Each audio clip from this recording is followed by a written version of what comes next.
Hello दोस्तों, आज जो मैं आपको कहानी सुनाने जा रही हूँ ये कहानी है एक सांता चुड़ैल की। तो चलिए दोस्तों, देखते हैं सांता चुड़ैल की कहानी। बहुत समय पहले की बात है। किसी शहर में सपना नाम की एक लड़की रहती थी। सपना के पिताजी बहुत ही गरीब थे। साथ ही वो एक पैर से अपाहिज भी थे। वो कोई काम नहीं कर पाते थे, इसीलिए सपना की माँ दूसरों के घरों में काम करके घर चलाती थी। इस तरह बड़ी मुश्किल से उन लोगों का गुजारा हो पाता था। एक दिन सपना पैदल कॉलेज जा रही थी कि तभी सुनीता नाम की लड़की अपनी नई साइकिल पर बैठकर सपना के पास आती है। अरे वाह सुनीता, तुम्हारी नई साइकिल तो बहुत ही अच्छी है। क्या थोड़ी देर के लिए तुम मुझे अपनी साइकिल चलाने के लिए दे सकती हो? नहीं नहीं, ये साइकिल तेरे जैसी गरीब लड़कियों के लिए नहीं है। ये साइकिल मुझ जैसी अमीर लड़कियों के लिए बनी है। ये तुम कैसी बातें कर रही हो? साइकिल तो साइकिल होती है, इसमें अमीरी और गरीबी कहाँ से आ गई? देख, तुम मेरी साइकिल को ज्यादा घूर कर मत देख, नहीं तो वो पंचर हो जाएगी। अब मैं यहाँ से जा रही हूँ, चल तू मेरा रास्ते से हट। इतना कहकर सुनीता वहाँ से चली जाती है। सुनीता का ये व्यवहार देखकर सपना को बहुत दुख होता है। फिर एक दिन, अंजलि, कुछ ही दिनों में क्रिसमस का त्योहार आने वाला है। मेरे पिताजी तो मुझे बहुत सारी ड्रेस खरीद कर देने वाले हैं। ये तो बहुत अच्छी बात है, लेकिन मैंने अपने पिताजी से नई ड्रेस के साथ साथ तुम्हारी साइकिल की तरह एक नई साइकिल भी खरीदने के लिए कहा है। अरे सपना, इस बार तुम क्रिसमस पर अपने पिताजी से क्या मांग रही हो? अरे इसके पिताजी बहुत ही गरीब हैं, साथ ही एक पैर से अपाहिज भी हैं। वो भला इसे क्या खरीद कर दे सकते हैं? ये तो हर साल की तरह वही अपने फटे पुराने कपड़े पहनकर घूमेगी। फिर दोनों सपना के ऊपर जोर जोर से हंसने लगते हैं। इस तरह सपना की गरीबी का मजाक उड़ाकर सुनीता और अंजलि वहां से चले जाते हैं।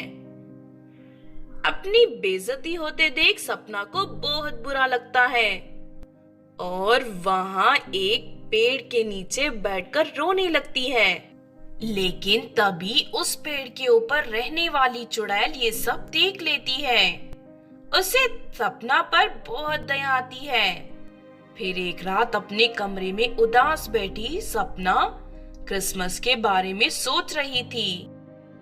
कल क्रिसमस है और मुझे तोहफा देने वाला कोई भी नहीं है। मेरी दूसरी सहेलियां बहुत ही किस्मत वाली हैं जो उनके पिताजी उन्हें महंगे महंगे तोहफे देते हैं। लेकिन तभी वो चुड़ैल एक सांता बनकर सपना के कमरे में दाखिल होती है। उसे देखकर सपना खुश हो जाती है। बेटी, मैं तुम्हारी मदद करने आई हूँ। मैं अपने साथ तुम्हारे लिए एक बड़ा तोहफा लेकर आई हूँ। क्या तुम सच कह रही हो? मेरे लिए तोहफा? हाँ, तुम्हारा तोहफा तुम्हारे घर के बाहर रखा है। मेरे जाने के बाद तुम उसे ले सकती हो। इतना कहकर वो चुड़ैल वहां से चली जाती है। उसके बाद सपना दौड़कर घर के बाहर जाती है। तभी उससे सामने एक नया स्कूटर और उसके ऊपर ढेर सारे नए नए ड्रेस रखी हुई दिखाई देती हैं। ये देख सपना खुशी से नाचने लगती है। अरे वाह, एक नया स्कूटर और इतने सारे सुंदर सुंदर ड्रेस। फिर अगले दिन सपना अपनी स्कूटर पर बैठकर बाहर घूमने जाती है। उसे देख सुनीता को बहुत जलन होती है। अरे सपना, तुम्हारा नया स्कूटर तो बहुत ही सुंदर है। तुम्हारे पास ये स्कूटर कहाँ से आया? कल रात मेरे घर पर एक सांता आया था, उसने मुझे ये स्कूटर दिया है। अरे वाह, तुम तो बहुत ही लकी हो। क्या तुम मुझे अपना स्कूटर चलाने के लिए दे सकती हो? हाँ हाँ, क्यों नहीं, तुम जितनी मर्जी मेरा स्कूटर चला सकती हो। सपना की उदारता देख सुनीता को सपना के साथ किए गए व्यवहार पर बहुत ही शर्म आती है और वो उससे माफी मांगने लगती है। सच में तुम्हारा दिल बहुत ही बड़ा है। मैंने आज तक तुम्हारे साथ बहुत ही बदतमीजी से बात की है। प्लीज उसके लिए मुझे माफ कर दो। कोई बात नहीं, तुम्हें तुम्हारी गलती का एहसास हो गया, मेरे लिए यही काफी है। उसके बाद दोनों सपना के नई स्कूटर पर बैठकर घूमने जाते हैं। इस तरह थोड़े ही दिनों में दोनों पक्के दोस्त बन जाते हैं। उधर दूसरी तरफ पेड़ पर रहने वाली चुड़ैल हमेशा सपना की मदद करती रहती है और उसे कभी किसी चीज की कमी नहीं होने देती।